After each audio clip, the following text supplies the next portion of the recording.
So this is one of those games where we get shelled. I let in like 8 goals, and my team gets honestly dominated. This team we're playing against is very good, and they have a ton of talent for this league, and they're way faster than most people in this league.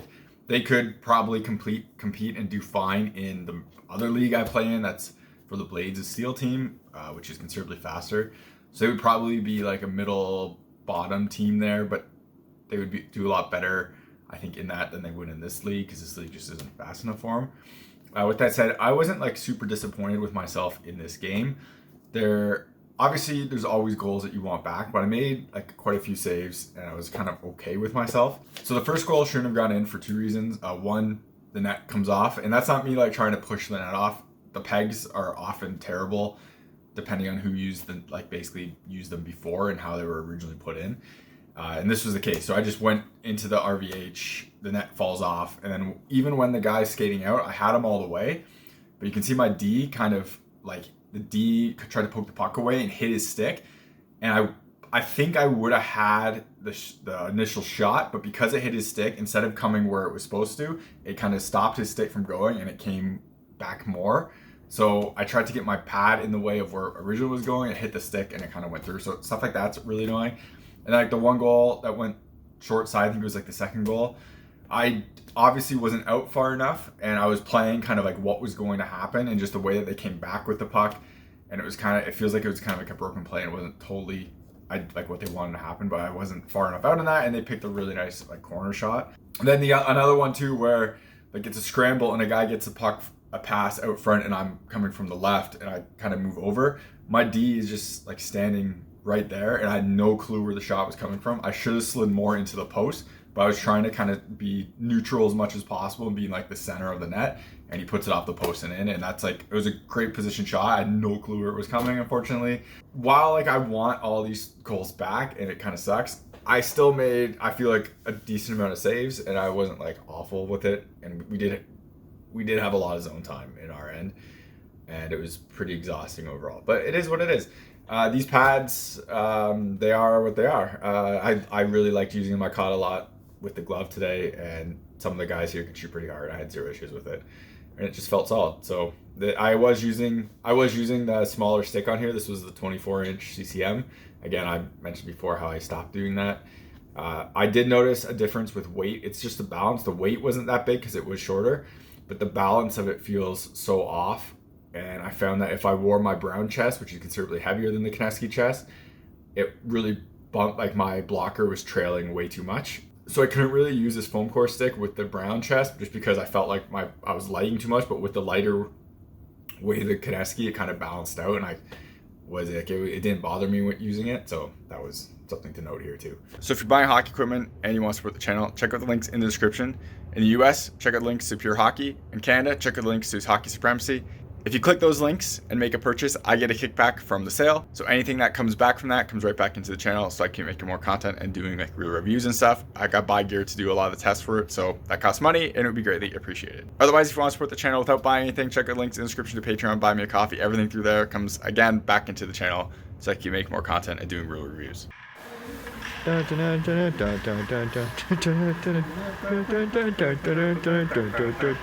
ready for this?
You're watching HockeyReviews.ca.